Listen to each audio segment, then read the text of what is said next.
The most marketable athlete women's basketball has ever seen is now limping through her second season. And while the WNBA continues to market Caitlin Clark like she's invincible, the truth is far more painful. She's broken.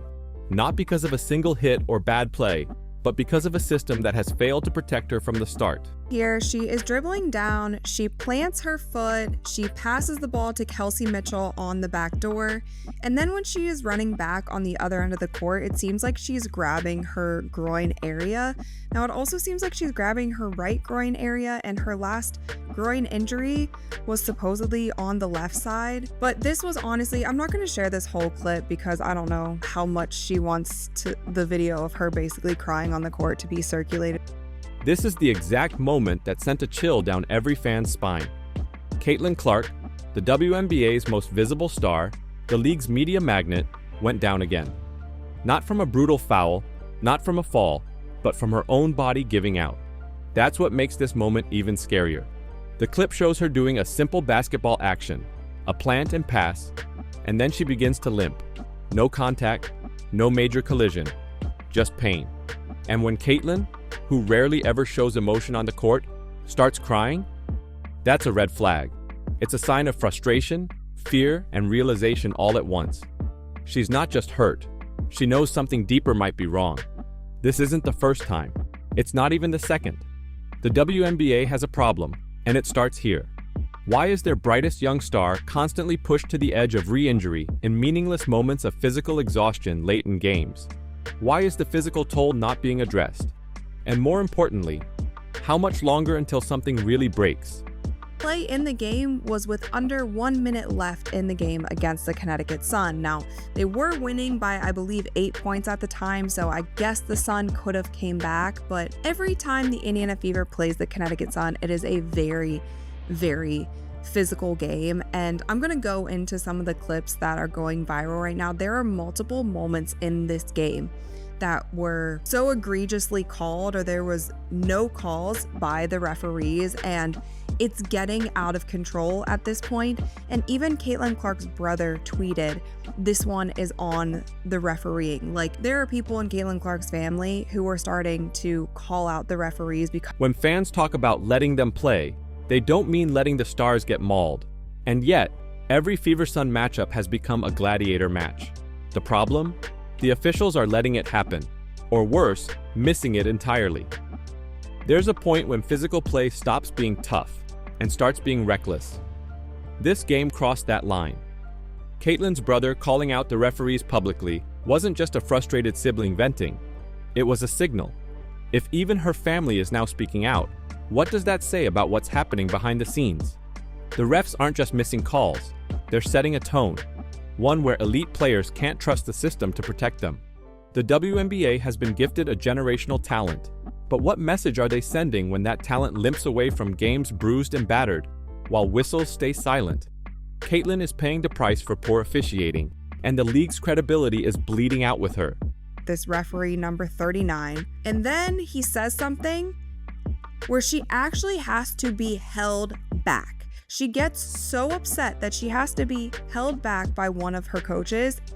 And if you watch here, she gets so hype, and if you lip read, what I think she said was, "It has nothing to do with that," or "That has nothing to do with that." That was her response. Now, we can't see what the referee said, but he said something that really triggered her. This wasn't just a heated moment. This was a boiling point. Caitlin Clark doesn't explode like this unless something truly crosses the line. The fact that she had to be physically restrained after a comment from a referee tells us one thing. Something was said that went beyond the game. Her body language, the fury in her face, the disbelief. It all reads like someone who feels not only disrespected, but targeted. And let's not forget, she's already in pain, already injured, already carrying the pressure of a league. And then this happens? Referee #39, whoever you are, you became part of a growing pattern of bad optics for the WNBA. At a time when more eyes than ever are on the league, this is the moment fans will remember, not the scoreboard. Caitlin Clark, the face of your sport, on the verge of tears and fury at the people supposed to enforce fairness. If even the stars feel unsafe and unheard, what chance do the rest have? One is captioned, she said, "That is just rude. Grow up. Come here, come here." come here. Unbelievable. And she's so upset with him. She's walking over to him. She's trying to have a conversation. She said, I'm going to call the league on you. This is the mouth readers again. And then she's going after him. And this is where things escalate from frustration to outright confrontation. Caitlin Clark, visibly injured, emotionally drained, is now demanding accountability from a referee.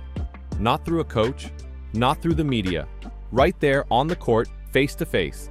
That line, I'm going to call the league on you, isn't just raw emotion. That's a cry for help. Caitlin isn't just reacting to a single moment. She's responding to a pattern of being disrespected, overlooked, and physically battered with no whistle in sight.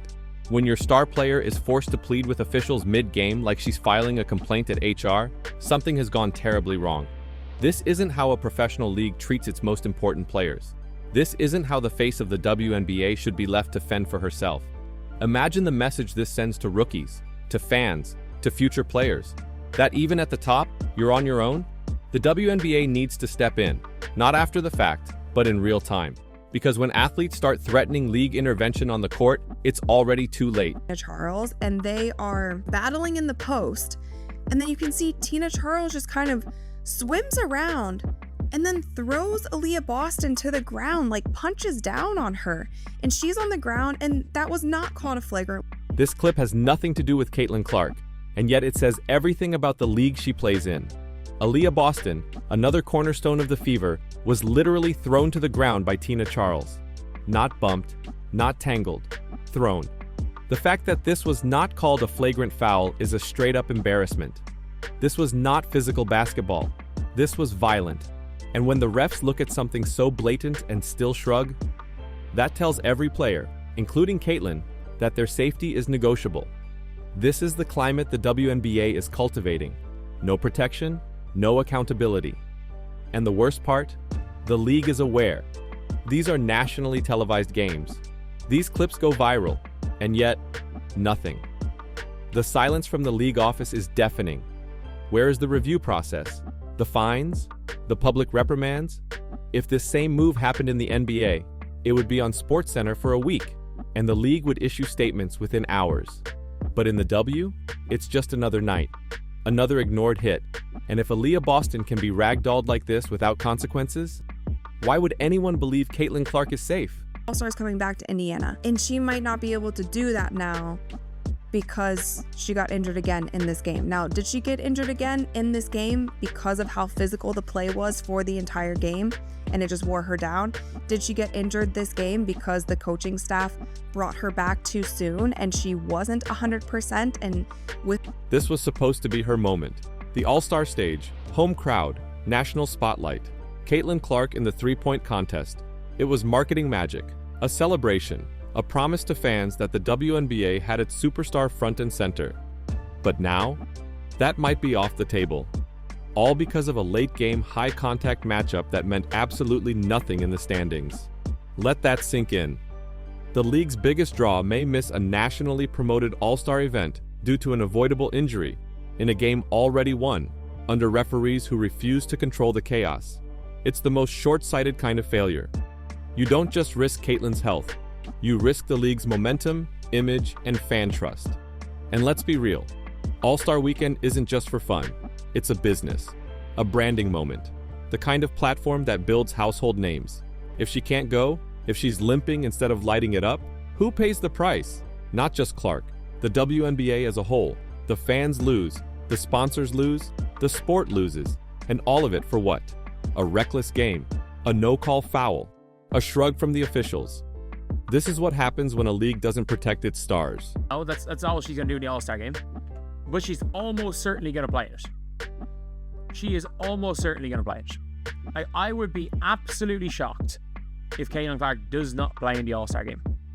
Because if it says questionable, and again, Caitlin Clark has been injured, and the Fever have set out plenty of times with Caitlin Clark. They have set out plenty of times. And the thing is, with it being questionable, means the MR. This is the chilling reality of how injuries are treated when business overshadows health. According to this clip, The Fever and League might still let Caitlin Clark participate in All-Star Weekend, not because she's healthy, but because she has to be there. The pressure is clear. Show up, smile for cameras, throw a few logo threes, and give the illusion that all is well. But if she's only moving at 60%, what's the point? This isn't about competition, it's about appearances. And that's where the WNBA risks crossing an unforgivable line, using their brightest star as a brand mascot, even when she's not physically okay. This isn't leadership, it's negligence dressed as optimism. A questionable injury tag shouldn't mean push her out there and pray. It should mean caution, evaluation, rest. Because one wrong movement on a half-healed groin could change her career and the WNBA's entire trajectory forever. Before she kind of tripped over her own feet. So there could be an imbalance. Like, it could literally be a case where, let's just say maybe her right quad is still tight. And then she had quad tightness in one of her quads, and then a strain in her other quad. And maybe she's overcompensating. So it's not that she has a groin strain, she's just overcompensating and she's having groin pain. This breakdown reveals a deeper issue that goes beyond a single injury. Clark's body might be overcompensating, meaning each new injury is just a symptom of a larger problem. The WNBA is now witnessing in real time what happens when a rookie is pushed hard with little off-season recovery, inadequate rehab, and minimal protection. Her biomechanics are out of sync. She's falling more often, and her muscle groups are doing jobs they weren't designed to handle. These aren't isolated incidents. They're red flags waving in every direction. This clip makes it clear. Clark needs a team around her that understands elite athlete recovery, not just a patch-up crew trying to get her to the next game. If these underlying problems aren't addressed, the injuries won't stop.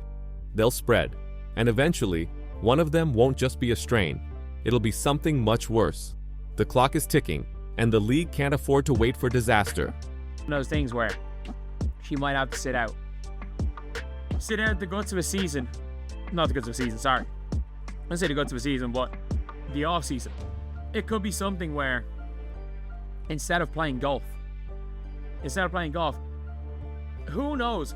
Maybe the imbalance from overplaying golf, who knows? Well, maybe instead of playing golf to start the off season, she's just rehabbing. She's rehabbing, trying to figure. This quote offers a sobering suggestion, and possibly the only responsible one left.